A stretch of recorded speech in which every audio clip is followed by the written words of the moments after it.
country. Yeah, excited to be here. Rob Lloyd of City of Seattle pointed me in the direction of the organization. So, great. Great. Well, you'll have many opportunities to join in and jump into the conversations, hopefully. So, welcome. Okay, I'm going to go ahead and get us started and launch into our presentation. So, welcome again to the Readiness and Adoption Committee. I'm Rich Oppenheim from Regional Government Services. My co-lead on this is Sahar Noor from the City of Detroit. And we are moving the committee along and helping with a variety of projects in this space. So our agenda today, we're moving through our welcome and introductions in the chat, so keep sharing there. We like an active chat throughout the meeting if you have things to share or things you want to comment on or resources to share. We're going to spend a little bit of time just doing a very brief overview on AI policy and adoption, just for the new members that are here today. We'll hear from our upskilling group and the work that they're working on, and then we'll get into our education training projects and get some updates from various team members there. We'll talk about our ongoing action items, and then if there's time at the end and there's space for it and need for it, we can break people out into project discussions if you want to catch up with your project team or join a project team discussion about a subject that you're interested in. So, Sahar, I can turn this over to you. I don't know if you have an update, but it sounds like we do have a few new members today. If you want to sort of give them an overview of the AI policy effort that you're doing. Sure. Rich, thank you.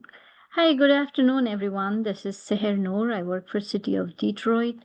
And if I don't know how many of you are new, but if you need any help, we can get you onboarded or provide any kind of support as you need. You can reach out to me via email if you have basic questions. If it is anything with access and all that, there is a email, digital privacy email that they help support that. If it is anything on the website itself, our coalition website, or how you can,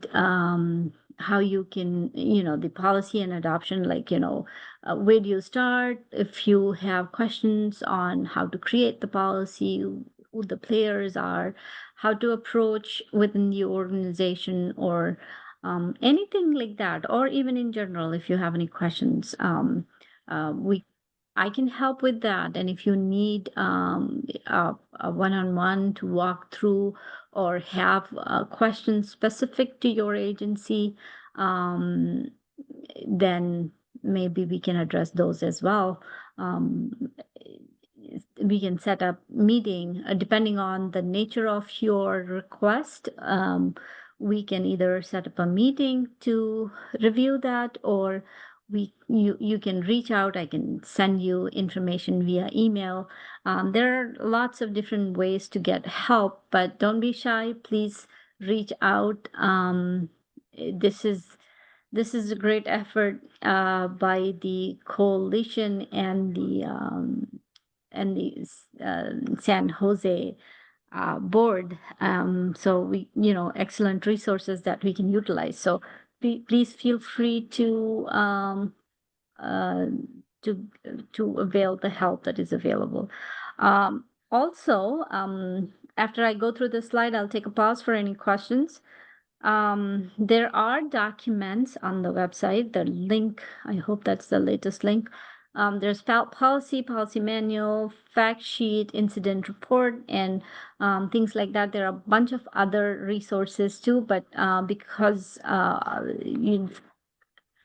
for the policy and adoption, these are the documents that can benefit our own agency. We used heavily from the templates available on the coalition website. So those are available for you to use. I will take a pause here. Do you guys have any questions? And you can go ahead and raise your hand or unmute and just chat if you have any questions about the policy support.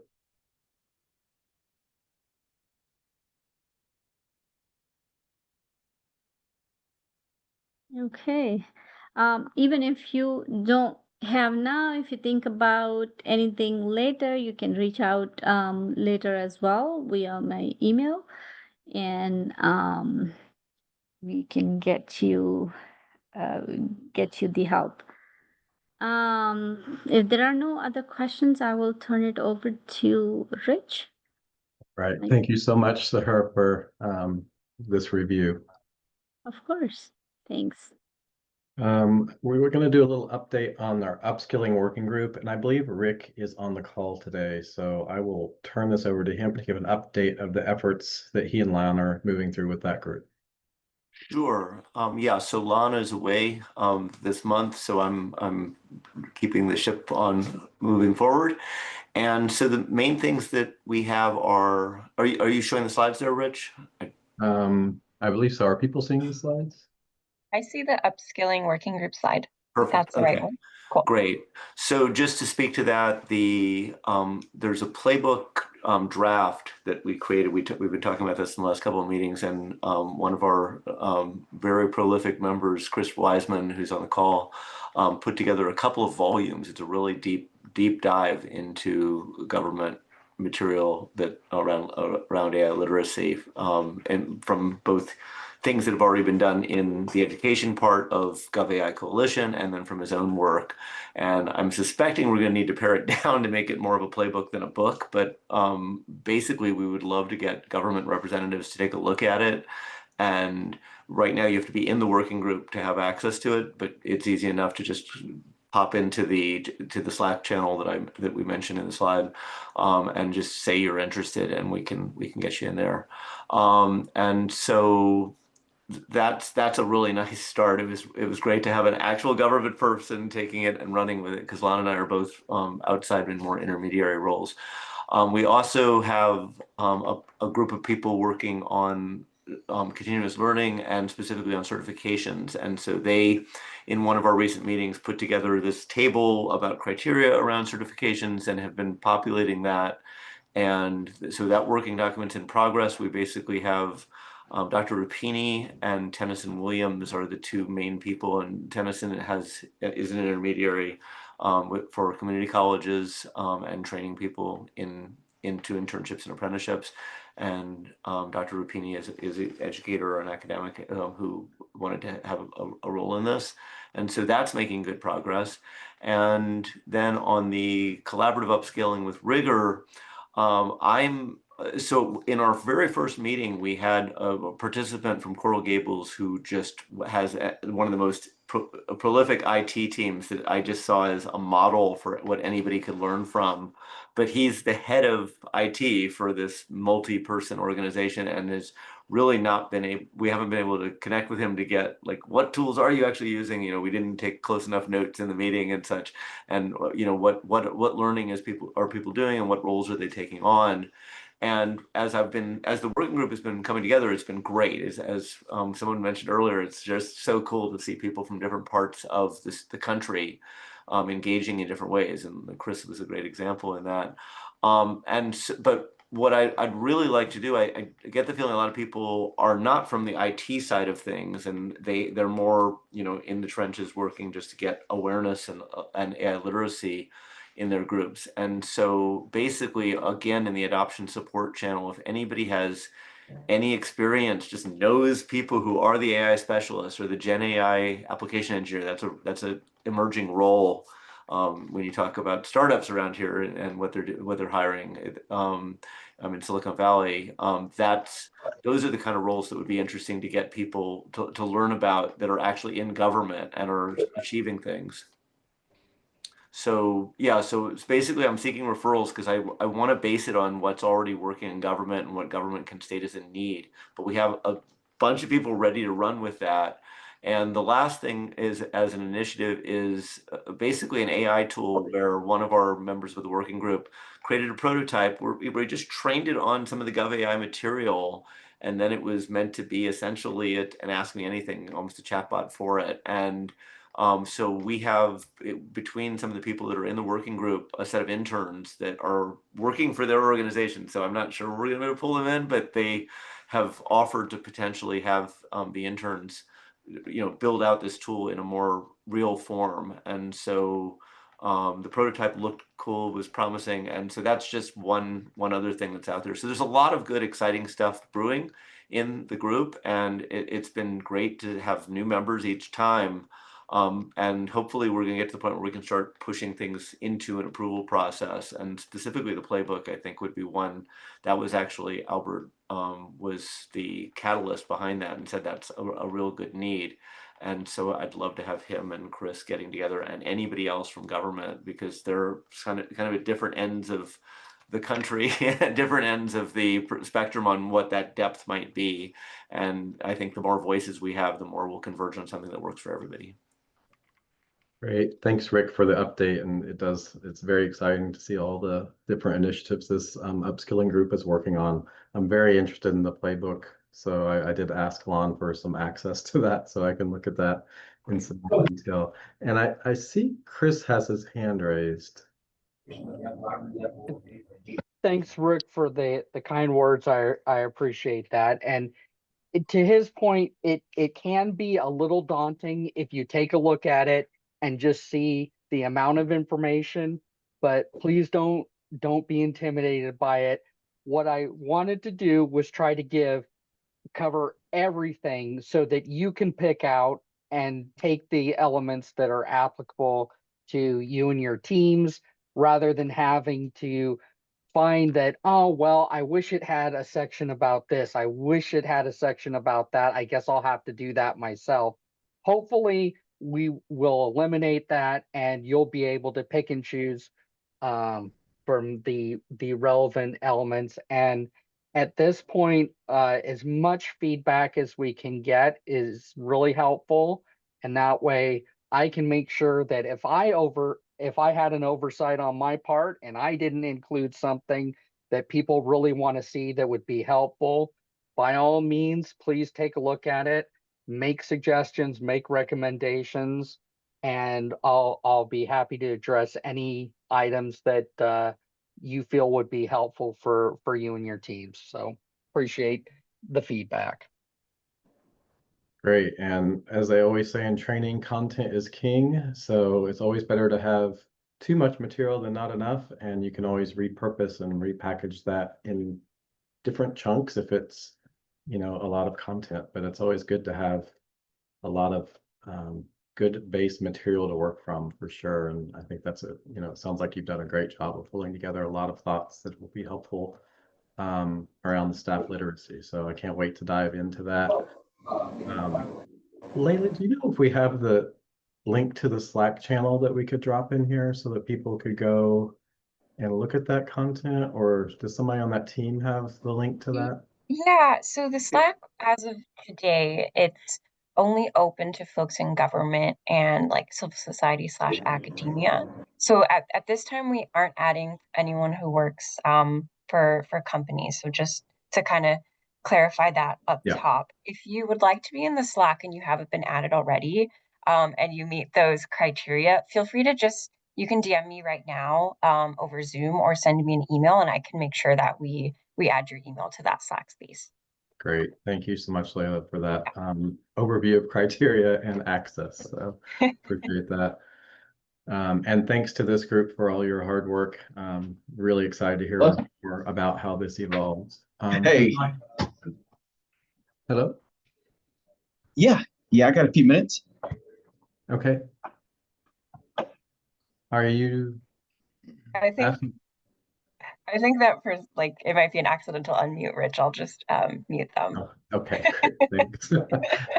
It was very well timed, wasn't it? It was very well timed. Okay, so the next thing we have up today to talk about is our AI education for policymakers that Quinn and Maddie from the Center for Democracy and Technology have been working on. Hi, Quinn. And Quinn is going to do a presentation of the draft briefing document that they're pulling together as the base for potential training sessions in that area. Yeah. Thanks, Rich. So the goal for today is I'm going to give a quick, well, a little bit more of an in-depth overview of our working outline with the ask to all of you that after this in the follow-up notes, Rich is going to share the link to the review version we've created. And so then we're going to be asking for like actual feedback in the outline by July 2nd. So 2 weeks. I'll, when Rich sends this out, I'll also reply just to give folks a, specific summary of that. Thanks, Rich. And that's the link to go directly into what I'm going to talk through. I'll also screen share once I kind of give a little preview. But to remind folks, the goal of this document is to have an overview of sort of recommendations and considerations for people in state and local government that are elected officials or sort of C-suite level leaders. So the objective is to outline for them, like, what are the unique things you are positioned to do as these very senior policymakers, both to communicate to them, like, the kinds of things you need to be considering that on the ground implementers have to deal with, and the kinds of levers you have available to help do more sort of government-wide or agency-wide leadership on these issues. So this is broken down into 5 categories: transparency and stakeholder engagement, accuracy and reliability, governance, privacy, safety, and rights. So under each of those, we have a set of recommendations. Yes. Can I stop you for just a minute? Do you need me to stop sharing? Do you want to share or? Oh yeah, I can now share and we can look at the specific. Okay. Okay. Just didn't know if you wanted to have that up while you were talking through. Okay, there we go. Can folks see this? Yeah. Okay, and like I said, this is the kind of short outline version. We want to get feedback early on before we have a fully drafted thing to make sure we're like in the right direction. So I'm not going to read through all of these, but as you'll see, basically for each section, again, the goal is to say, what can you uniquely do as this leadership kind of person, whether it's through legislation, policy directives, that kind of thing, that is maybe different than what your kind of agency staff program leads would be thinking about.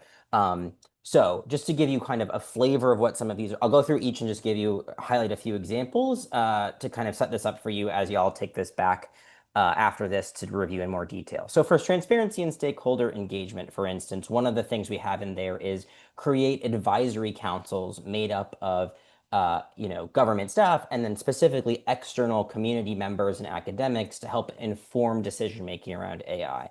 Another would be to prioritize and champion public education about government use of AI as a sort of government-wide initiative to say, how broadly are you going to engage your constituents and community members about these things, to lead from the top, and then obviously agencies would go and do some of the implementation themselves. So that's sort of the examples from the transparency section. Under accuracy, some of the things we have here, which hopefully you'll see are reflected in some of the existing GovAI resources. It's just to kind of explain, like, how can you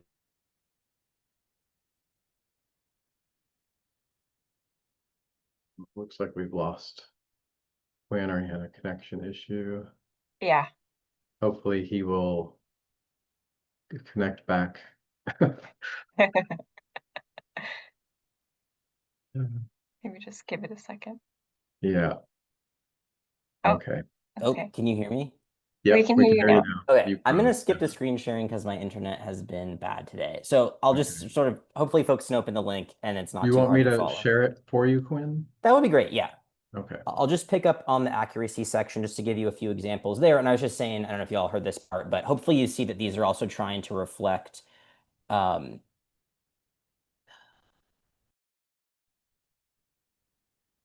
is everybody seeing this now?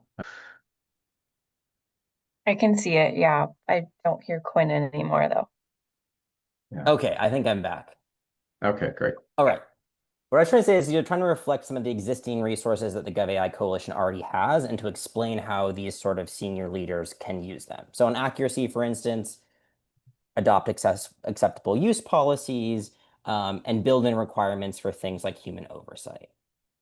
We can go to governance quickly here. Some of the things include appointing a chief AI officer or equivalent senior leader. And we call out, this could be someone like your CIO taking on these responsibilities. And then we also, another thing I'll just highlight here is establishing some kind of government-wide and or agency AI governance boards that would be comprised solely of government staff, but to make sure you have that kind of cross-functional engagement and decision-making. And then under privacy, these includes things like updating your government-wide data use retention, deletion policies to account for AI, making sure privacy is a part of AI trainings. And then the last section for safety and rights,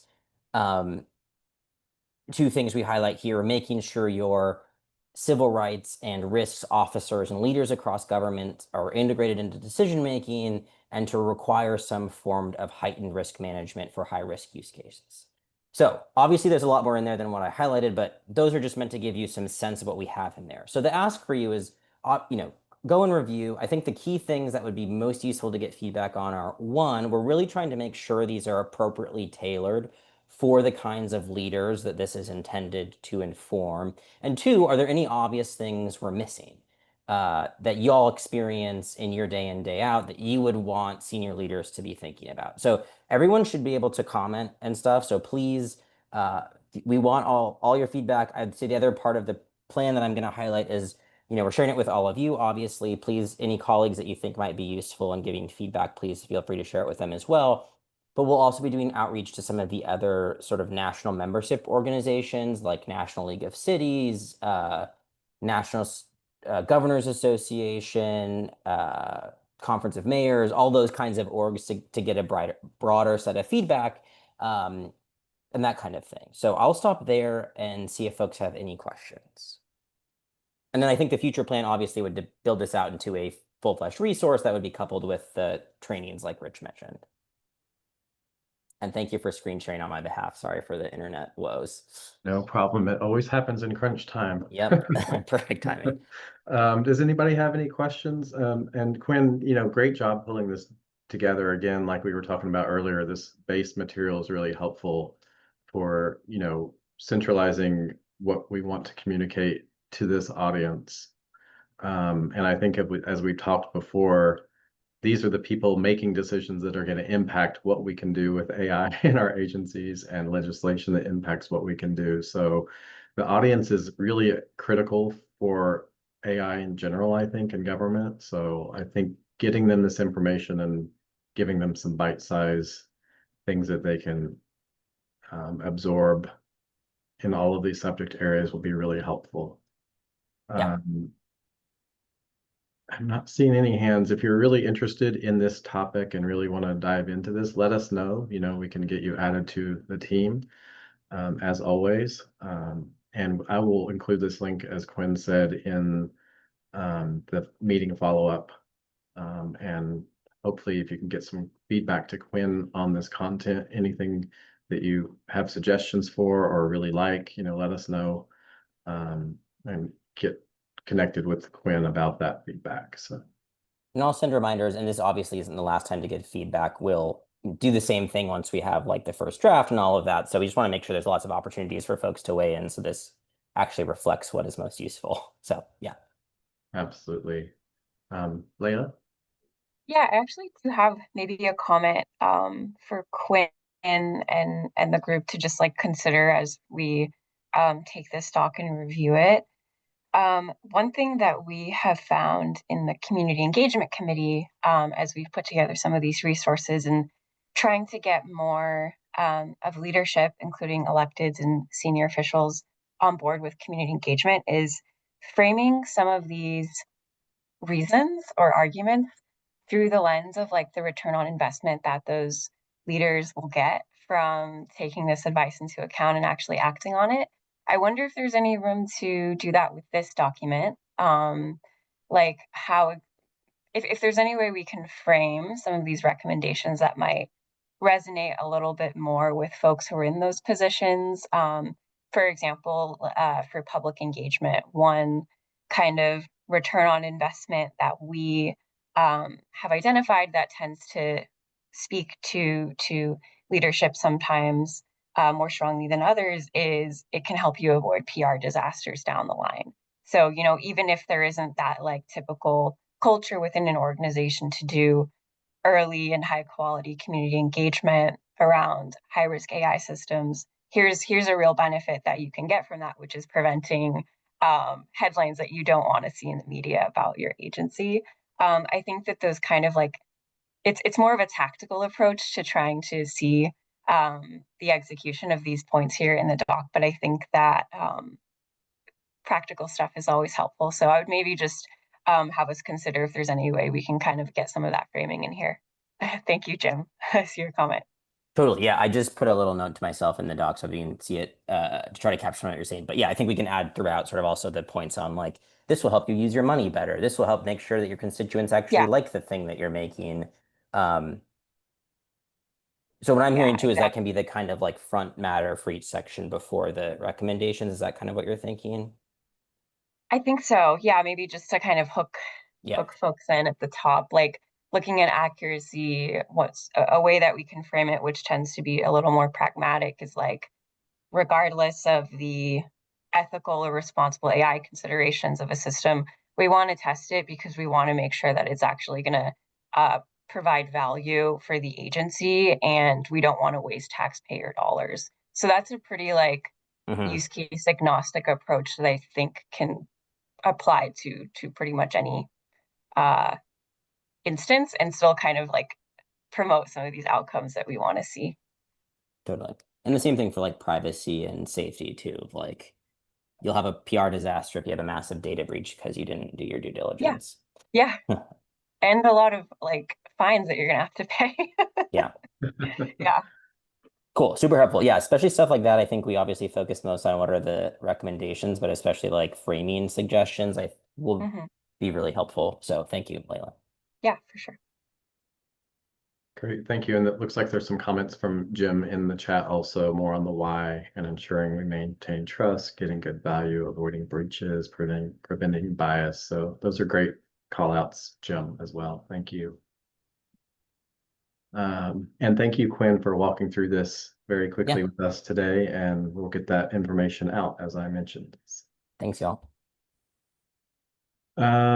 Next up is AI and police. We have an update. This is starting to take shape. Jim and I met with Dan, Healy, Katie, and Steve as sort of a kickoff for this group, and I'm going to turn this over to Dan to get us the update as he's sort of taking a leadership role on this training topic. So Dan, it's all yours. Thanks, Rich. So we basically had the first meeting for the police and AI training project group, and it was Jim and Rich and then Steve Sircone and Katie from the NYU policing project. And we were just trying to get the group started and see what our interests were, how we can organize and best make an impact for policing and AI. We found a need for AI 101 course, kind of like what Jim did for the fire service. And so we were looking at that as a priority. We also talked about just making the resources available to police, and to kind of talk about what Quinn was talking about. We're trying to identify the audience, if we're talking about police executives or line level staff, or who we're trying to get this information to. So we're working to identify where we wanted to start that effort. And kind of explain what the AI can do. Obviously, in policing specifically, there's lots of ethical and moral implications, community engagement issues, and all these things that you guys have been talking about directly tie into what we're talking about and the futures of this whole industry. So basically, we all agreed to work towards a AI 101 for just police at all levels to get a basic baseline understanding of what AI could do in policing, and kind of identify our audiences to push it out. I'm involved in the California Police Chiefs Association, so that's my priority, to try and get some information to that group for the police chiefs in the state of California. But we're interested in getting other people that are in the law enforcement policing side involved from other states or regions that are interested, to try and get momentum for this group and try and get some information out. Nationwide, we're going to look to partner with the International Association of Chiefs of Police, which is the national chiefs group. And there's an American Society of Evidence-Based Policing, which is kind of an academic police collaborative group. So I've already started reaching out to both of those groups to get them to get involved. So I think we're looking to set up some regular meetings to work towards the AI 101 for all levels of policing, and then move forward with maybe integrating some of these things like what the AI policymakers group was working on. So it all kind of dovetails together, and we don't want to be creating redundancies, but we're happy to have other people get involved. I'll put my email in the chat, and then if anybody's interested in getting in the AI police training project, then we're happy to loop you into the group. So. Great. Thank you so much, Dan. And that was a really good kickoff meeting, I think, and really excited to see what this group is going to be pulling together as it forms. And, you know, as with this group and any group, if, you know, you need support from the overall coalition, either in terms of feedback, or if you need help sort of outlining or designing training or getting training into a visual format, you know, we can support on all of those things as well. So really excited to see where this one goes. Thanks. The next update is mine. This HR and AI has sort of been stalled for a while we've tried to find people that are interested in jumping into this topic. I finally got a chance to connect after lots of meeting tag and appointment tagging and bouncing back and forth. I finally got connected with Matt Scherer from this Center for Democracy and Technology as a coworker of Quinn's. And his area is AI and employment. And so we had a meeting finally and got a chance to sort of think about what this potential content could look like.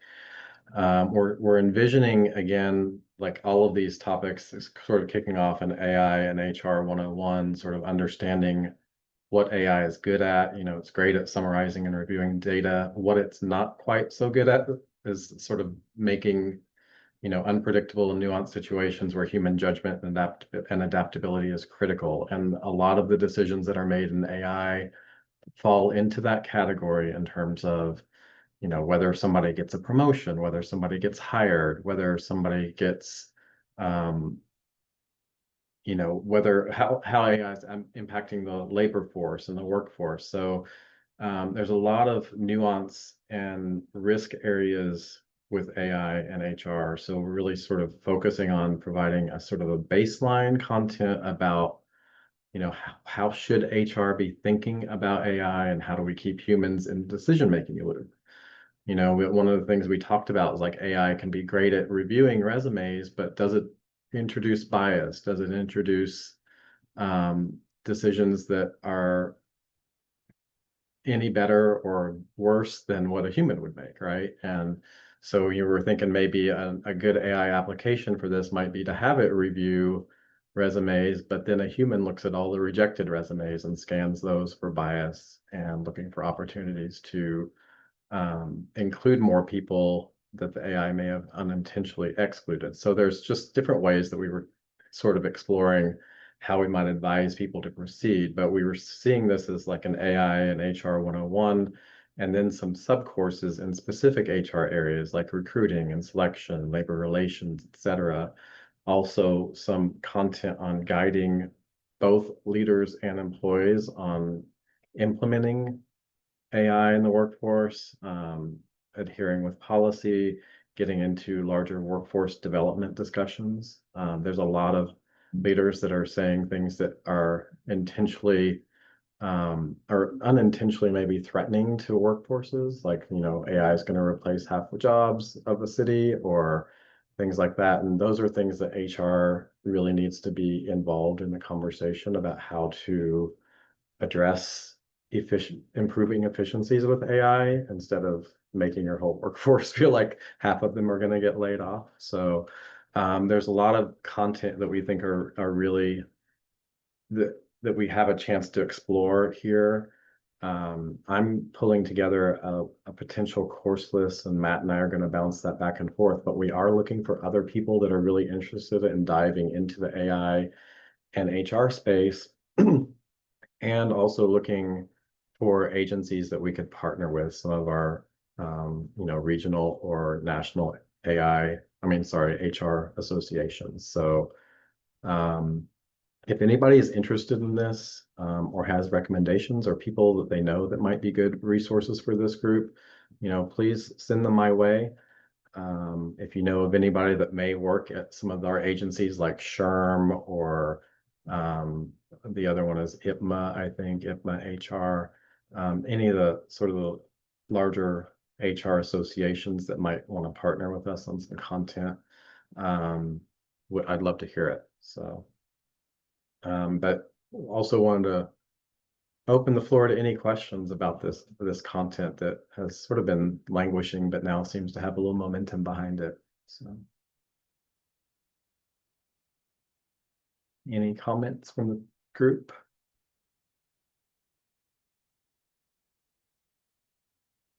I'm hearing none. Okay, so that's enough on that one, but if you have an interest, this will be in the follow-up notes too. If you have an interest and think of anybody beyond the meeting, let me know if you want to jump into this content. So the last thing we have here is our quarterly introductory webinar. And Sahar, do you want to touch base on this or do you want me to do it? Yeah, sure, I can touch base. So we are going to have a webinar on some help to especially new members that sometimes I've heard that site can be daunting with so much information and don't know where to go and what resources to use, how do I get started and things like that. So we are planning to cover that in a webinar where we will help new members get onboarded, provide links and all the relevant information to how, if you are already part of the coalition, if somebody else wants to join, where can they go? What are some of the other work groups or the committees that they can join? How do you add them? What's the schedule calendar that you can download and save to attend any meetings, any committee meetings, or become a part of that. So all of that will be covered. We are tentatively targeting next week to have that. Once we prepare the webinar, we'll publish it and we'll let this group and the larger community know on its availability. Great, thank you, Sahar. Thanks. If anybody has any questions or if you have if you still have any interest on things to be added, let us know. If it's not already covered, we can see if we can add that. Thanks, Rich. Great, thank you so much. And then as we always do, our ongoing action items, the foundation of the AI education is on, this sharing of materials. And so in the AI education folder, there are existing training materials that you can look through and repurpose for your agency's needs. And also if you have any draft presented or training materials in works that you think would be helpful to the other coalition members, you can always send those back up the chain to us to make available to other people. Also, we have our ongoing AI education landscape, which is the ongoing list of training resources for AI and local government, or for government employees, I guess I should say. Some of them are every level of government. So, but this is an ongoing spreadsheet that tracks a variety of trainings that are already out there that public sector employees can take.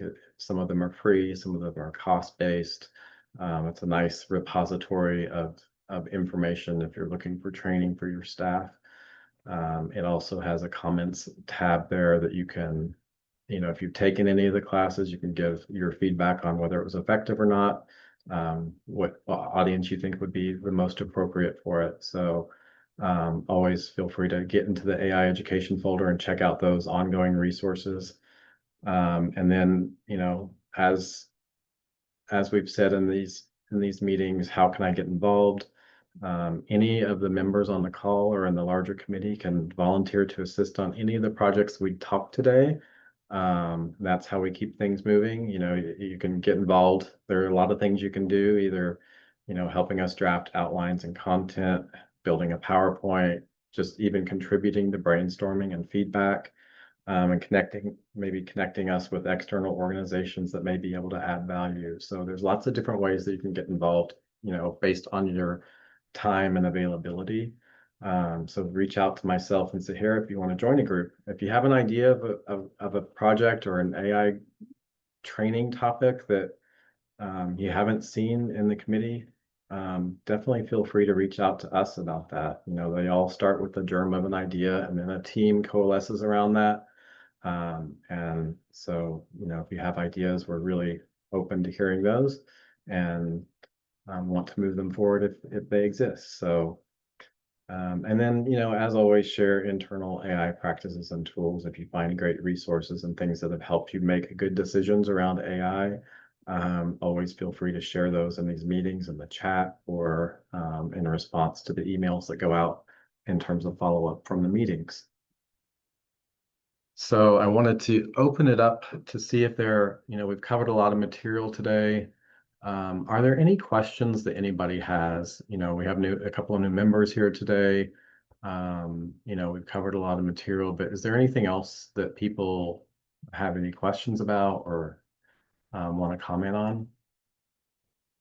And if you do, just go ahead and raise your hand or unmute and start talking.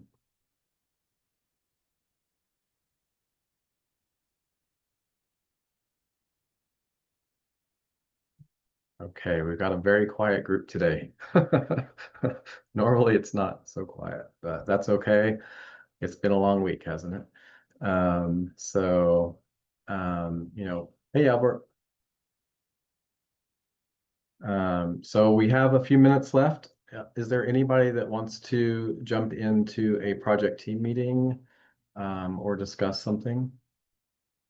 We can open up a shared room, breakout room if you are. Just let us know. Otherwise, we can all move on our merry way.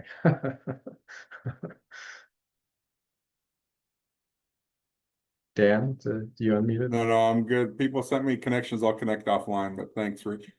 Okay, great. Great. Thank you, Dan. All righty. Well, thank you, everybody. And I will be sending out follow-up notes, as I said, and hopefully we'll have some more exciting updates at our next meeting. What is our next meeting date? Let me look on the calendar.